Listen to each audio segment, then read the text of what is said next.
She was like my work partner. और एक साल मेरा ज़्यादा एक्सपीरियंस होने के बावजूद जैसे मुझे ऐसा लगता था कि जैसे sometimes that she knows better than मी। मतलब एकदम शॉक में था, जैसी हालत में थी मैं मतलब डिस्क्राइब भी नहीं करना चाहता आपको। वो वहाँ पे है और अकेली है, और इस टाइम से इस टाइम तक ही अकेली है। इस चीज़ के बारे में तो मतलब किसी न किसी का इन्फॉर्मेशन कहीं ना कहीं से तो उसको मिला होगा। तो ये चीज़ कौन है, ये दूसरा आदमी कौन है? पहले भी ऐसा हुआ है, 3 महीने पहले भी एक फीमेल पीजीटी थी, उन्होंने कंप्लेन किया था कि रूम के अंदर तक 3 ड्रंक लोग घुस आए, पर कुछ उसके लिए कुछ कदम नहीं उठाया गया। जब मैं फर्स्ट ईयर था, इनफैक्ट जब सेकेंड ईयर भी रहा हूँ, जब मुझे नाइट ड्यूटीज़ करना होता था लगातार ये सब, तो बहुत बार ऐसे इंसिडेंट होते थे कि कोई ना कोई रैंडम लोग घुस के आ जा रहे थे अंदर। नमस्ते, मेरा नाम सिद्धांत है और इस समय हम लोग कोलकाता के आरजी कर मेडिकल कॉलेज में हैं। ये वही हॉस्पिटल और मेडिकल कॉलेज है जहाँ पे 8 और 9 अगस्त की दरमियानी रात एक पीजी ट्रेनी डॉक्टर की बर्बर तरीके से हत्या की गई। मैं बार बार इस बात को अपने कई सारे वीडियोस में बोल चुका हूँ और हर बार बोलने में उतना ही कष्ट होता है कि हत्या के पहले उनके साथ किस किस किस्म की बर्बरताएँ की गई, बलात्कार किया गया, शरीर को भिन्न भिन्न तरीक़ों से चोट पहुँचाई गई। हम इस पे कई सारे स्टेक होल्डर से और कई सारे चश्मदीदों से और कई सारे इस घटना से ताल्लुक़ रखने वाले लोगों से बात कर रहे हैं। अब हम फ्रेम में जिनको लाने वाले हैं उनका नाम है डॉक्टर हसन मुश्ताक। वो इस केस की विक्टिम के सीनियर रहे हैं, उसी डिपार्टमेंट में रहे हैं और उन कुछ शुरुआती लोगों में से हैं जिन्होंने क्राइम सीन को देखा, और प्लस उन कुछ लोगों में से हैं जो रेजिडेंट डॉक्टर एसोसिएशन, ये रेजिडेंट डॉक्टर का संघ है, उसकी तरफ से बात करने के लिए अधिकृत है। डॉक्टर हसन, बात करने के लिए, समय निकालने के लिए शुक्रिया। मैं आपको पहले एक छोटा सा कॉशन नोट दे दूं कि हम लोग इस बातचीत में विक्टिम की आइडेंटिटी रिवील करने से बचेंगे। कोई ऐसा नोशन नहीं जाने देंगे कि जिससे उनकी आइडेंटिटी रिवील हो, नंबर 1। नंबर 2, मेरे कुछ सवाल हो सकता है आपके लिए डिस्कम्फर्टिंग भी हो सकते हैं, लेकिन एक पत्रकार के नाते मेरा पूछना उसको मेरी जिम्मेदारी है, और जवाब अगर आप दे सकें बिना डिस्कम्फर्ट के तो मैं शुक्रगुजार रहूँगा, वरना कोई दबाव नहीं है सर। ये बताइए कि 8 और 9 अगस्त की रात को, जहाँ तक मुझे पता है 9 अगस्त को क्राइम सीन पर आप पहुँचने वाले शुरुआती लोगों में से एक थे। 8 अगस्त को क्या आपकी डॉक्टर विक्टिम जो थी हमारी, उनसे मुलाकात हुई थी?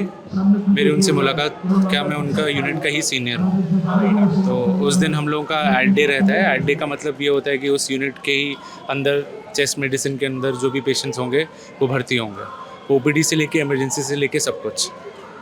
तो ओपीडी में भी थी वो, मतलब मेरे साथ ही थी, और दूसरे रूम में बैठते हैं ये सब। तो ओपीडी वाले, जब ओपीडी ख़त्म होता है उसके बाद जो भी ओपीडी के बाद पेशेंट भर्ती होते हैं, अगर उस बीच इमरजेंसी से भी कोई पेशेंट भर्ती होता है तो उसका राउंड दिया जाता है। तो उसका राउंड दिया गया, सब कुछ हुआ, तो साथ में ही थी। तो उसके बाद सब लोग चले गए। उस दिन रात में ऑन कॉल वही थी, और फर्स्ट ईयर पीजीटीज़ थे साथ में उनके। 9 तारीख को सूचना कैसे मिली आपको सर? 9 तारीख की सुबह जब मैं ड्यूटी पे आया, उस दिन हम लोग का इंडोर ड्यूटी होता है, जिसको हम लोग यहाँ पे पोस्ट एड डे कहते हैं। एक दिन पहले वाला एड डे, अगले दिन पोस्ट एड डे। जितने भी पेशेंट नए भर्ती होते हैं उनके बारे में जानकारी मिली जाती है, ये सब दिया जाता है। एक राउंड दिया जाता है बिना प्रोफेसर, बिना उनके, और फिर एक उनके साथ भी राउंड दिया जाता है, डबल राउंड दिए जाते हैं। तो उस दिन सुबह जब मैं वहाँ पर पहुँचा, डिपार्टमेंट में ही एक जो GDA स्टाफ होते हैं, जैसे जो कहीं से पेशेंट को यहाँ से वहाँ लेके जाने के लिए एक इन्वेस्टिगेशन या दूसरे इन्वेस्टिगेशन कराने में जो हेल्प करते हैं, डिपार्टमेंट में जैसे ही मैं घुसा, उन्होंने मुझे बताया कि आपने सुना कि क्या हो गया, सुसाइड हो गया, ये सब।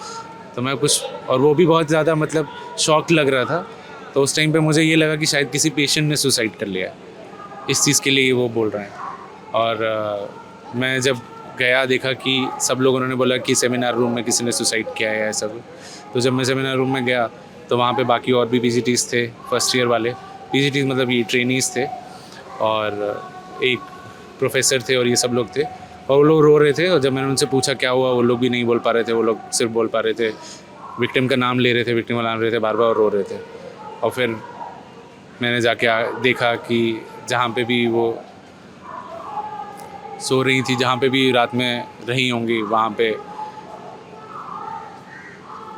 मतलब जैसी हालत में थी, मैं मतलब डिस्क्राइब भी नहीं करना चाहता आपको। बट तब तक उनके ऊपर आधा, मतलब उनका बदन एक बेडशीट से ऑलरेडी किसी ने ढक दिया था, तो मैं देख नहीं पाया। बट बस यही देख पाया कि जैसे कि कपड़े नहीं थे, और एक बस बेडशीट से उनके बदन का ऊपर वाला अंग और फेस ढका हुआ था। वहीं से मुझे पता चला कि ये चीज़ हुई है। मतलब एकदम शॉक में था पूरा, मतलब यकीन ही नहीं आ रहा था ऐसा कैसे हो सकता है, क्या हो सकता है।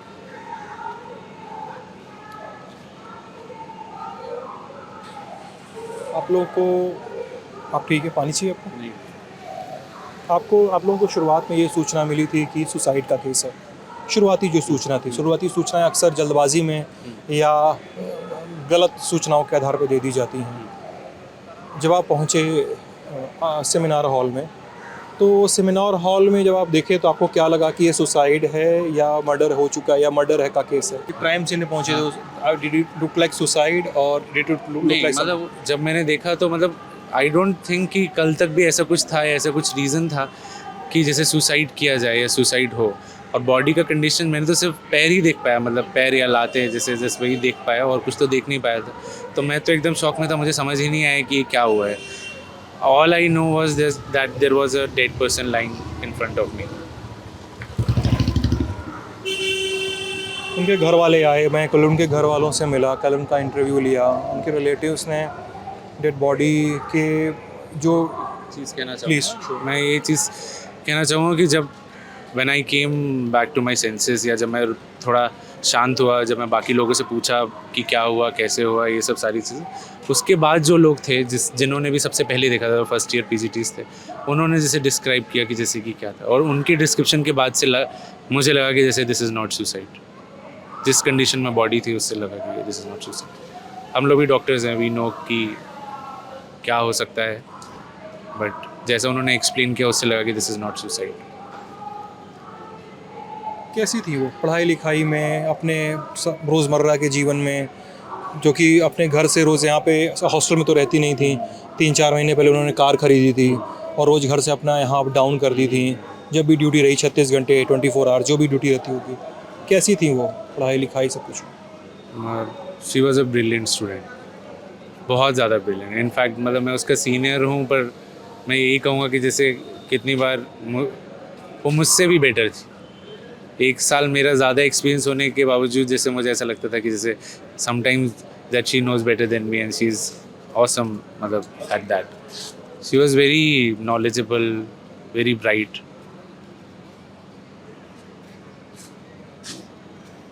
अभी जो जांच चल रही है पुलिस की, तमाम चीज़ें हो रही हैं, उसको लेकर आपका क्या सोचना है? क्योंकि अब जांच तो सीबीआई के हाथ में जा रही है, जो कलकत्ता हाई कोर्ट का आज का ऑर्डर है। उसके बाद से चीज़ें चेंज होंगी। उस पूरे सेटअप को लेके, उस पूरे इन्वेस्टिगेशन की लाइन और लेंथ को लेकर आपका क्या सोचना है? देखिए, आज सीबीआई को सौंप दिया गया है केस, बट सीबीआई को सौंपने का मतलब ये नहीं है कि जैसे कि जो हम लोग की मांगे थी वो उनमें से कुछ भी मतलब पूरा हो रहा है या नहीं। हम लोग की मांग में सबसे पहला मांग यही था कि हम लोग को बताया जाए कि केस में क्या लीड्स हैं, कल्प्रिट पकड़ा गया है या नहीं, एक से ज़्यादा कल्प्रिट इन्वॉल्व हैं या नहीं, और अगर हैं तो उनको कैपिटल पनिशमेंट। ये हम लोग का जैसे फर्स्ट डिमांड था। तो पुलिस वालों के साथ यहाँ पे जैसे हम लोग एक डायरेक्ट, परसों कमिश्नर भी आए थे और मतलब उन्होंने डायरेक्ट एक बना के रखा था कि जैसे आपका कोई भी सवाल होगा, कुछ भी होगा, आप हर दिन आके जो यहाँ के डीसीपी हैं उनसे बात करने के लिए कहा था, और वो कोऑपरेट कर रहे थे हम लोगों के साथ। बट यही था, जितना जल्दी और जितना तेज़ केस में होना चाहिए चीज़ें, वैसा हो नहीं रहा।